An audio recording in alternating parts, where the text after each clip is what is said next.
શિવ પુરાણ કથા કોઈ પૂછે એટલે શું, તો આ કડીમાં બતાવ્યું ને એટલે શિવ પુરાણ. આખા શિવ પુરાણની વ્યાખ્યા જો મને સમજાય તો શું, તો કે નેતિ નેતિ જ્યાં વેદ કહે છે, જ્યાં 18 પુરાણો 17 પુરાણો અટકી પડે અને ત્યાંથી જે રસ્તો શરૂ થાય એનું નામ શિવ પુરાણ. નેતિ નેતિ જ્યાં વેદ કહે છે. આપણી મતિ જ્યાં અટકી પડે અને ત્યાંથી જે શરૂ થાય એનું નામ શિવ પુરાણ, એનું નામ શિવ. શિવ પુરાણ એટલે શિવ તત્વ, શિવ તત્વ.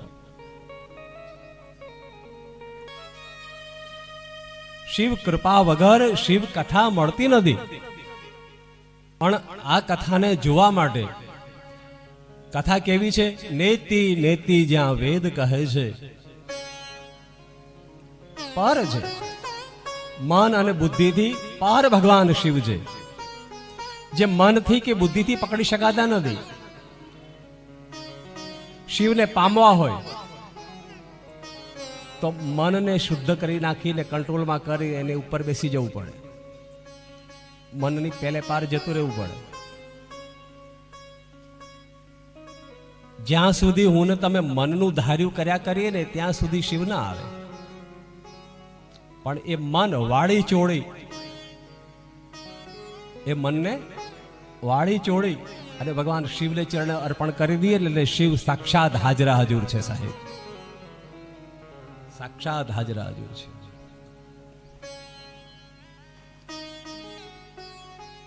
રામાયણમાં પણ સંત તુલસીદાસજી સુંદરકાંડમાં કહે છે કે તમારી મમતા જે છે એ મમતાના બધા તાર તમારા સંસાર તરફ હોય છે. તમારી મમતા સંસારમાં હોય, ભાઈને પ્રેમ કરો, પતિ પત્ની એકબીજાને, બાળકો એકબીજાને પ્રેમ કરો, પણ એ બધા જ તાર જે પ્રેમના છે, સંસારના પ્રેમના તાર છે એ ખેંચી લો અને એ બધા જ તાર ભગવાન ને ચરણે બાંધી દો. ક્યાં બાંધવાના? ભગવાનને ચરણે. તો ભગવાન ખેંચાઈને આવશે. સબ મમતા, બધી મમતા જે સંસારની છે એ છોડી અને મારે તમારે ઈશ્વરના શરણે મમતા લગાડી દેવી. આવો દરરોજ ભગવાન શિવ કથા, શિવ પુરાણ જે છે એનો આશ્રય કરો, એની સેવા કરો. ઘણા લોકો સંકલ્પ કરે કે અમે રોજ ભગવાન શિવની સેવા કેવી રીતે કરી શકીએ, શિવ પુરાણની સેવા કેમ કરી શકીએ. એનો ઉપાય બતાવ્યો, ઘરમાં શિવ પુરાણ રાખો. તમારા ઘરમાં શિવ પુરાણ હશે, બસ એ જ મોટા મોટી સેવા છે. તમે કોઈને કહી શકો કે અમારા ઘરે શિવ પુરાણ છે, એવું ગર્વથી બોલી શકો. તમે બોલો, હિન્દુ ધર્મની સેવા છે કે નહીં? ઘરમાં સોફા સેટ હોય, રસોડાનો સેટ હોય, ડાઇનિંગ સેટ હોય, પણ પોતે અપસેટ હોય એનું શું?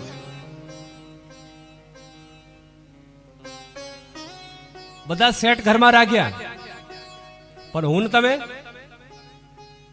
તો કે રાતે ઊંઘ નથી આવતી, ગોળી લેવી પડે. રાતે ઊંઘ નથી આવતી કારણ કે અપસેટ છે. શું છે? અપસેટ માઇન્ડ છે. અરે અપસેટ માઇન્ડને સેટ કરવું હોય તો ઘરમાં કોઈ પણ પુરાણ વસાવો અને ખાસ આગ્રહ કરું, શિવ પુરાણ વસાવજો વાલા. હાર હાર. કયું પુરાણ? શિવ પુરાણ ઘરમાં વસાવો. તમે કહેશો કે બાપજી અમે વાંચી ન શકીએ, અમે એને સેવા ન કરી શકીએ, કઈ વાંધો નહીં. ઘણા બહેનો એવો વિચાર કરે કે અમે એને ન હાંચવી શકીએ, તો આ શિવ પુરાણ છે બાપા. આપણા ઘરે લગ્ન હોય ને ત્યારે આપણે બધાને આમંત્રણ આપીએ, પણ પછી લગ્નમાં બધા આવે ના એટલે અમુક માણસો હોય એનું બહુ ધ્યાન રાખવું પડે. અમુક માણસોને વારે વારે પૂછવું પડે, ચા પીધી, નાસ્તો કર્યા, તમારે પાણી પીવું છે, બીજી વાર ચા મૂકી આપું. ઘણા માણસો એવા હોય, તમે જોજો, ગમે એટલા તમે એને હાંચવો તો હચવાય જ નહીં, એ હચવાય જ નહીં. ઘણા માણસો એવા હોય, તમે એને આખા લગ્નમાં એને બહુ જ ધ્યાન રાખો. તમે મહેમાન આમ કે આપણે આમ ધ્યાન કાઢીને આપણે એને આપી દઈએ, આમ એનું બહુ ધ્યાન રાખીએ, તો એ જતી વખતે કાંઈક ડખો કરે ને કાંઈક ડખો કરીને જાય હગાવાલા. તમે જોજો, હા કે ના? તમને અનુભવ છે કે નહીં? આવો તો જરા બોલજો જોરથી, હા કે ના? ઘણા માણસો એવા હોય ને આપણા હગાવાલા કે હચવાય જ નહીં, ગમે એટલા હાંચવો તોય ને નકાર ઉપર જાય. અને ઘણા હગાવાલા એવા હોય કે ને કાંઈ ન પૂછો, એ હચવાય જાય, એ હચવાય જાય. એ આપણા ઘરે આવે ને તો આપણને કે તું ચિંતા ના કરતી હો, મારે ચાય નહીં હોય તો કાંઈ માથાકૂટ જ નહીં, એ હચવાઈ જાય. એ ઉલટાના આપણું કાર્ય હોય એમાં મદદ કરે. લે બેન, તારે કઈ કામ હોય તો મને કહેજો હો, આપણે તારા પ્રસંગમાં હું આવી છું ને તો મારી ચિંતા તું કરતી. એ હચવાઈ જાય. એને ચા ન મળે, પાણી ન મળે, એને કાંઈ ખાવાનું ન મળે તો એ ભૂખ્યો ને તરશો આપણા વાસણ સાફ કર્યા કરે, આપણે કચરો કાઢ્યા કરે આપણા ઘરની અંદર. કારણ કે એ આપણો છે. કોનો છે? આપણી બેન છે, આપણો ભાઈ છે, આપણો હગો છે. અને આપણો પોતાનો હોય ને એ હચવાઈ જાય. એમ મહાદેવજીને તમારે હાચવા ન પડે. પુરાણને ઘરમાં મહાદેવજી હચવાઈ જાય, કારણ કે તમારા છે. મહાદેવજી તમારા છે. અરે તમારા મા બાપ છે. કોણ છે?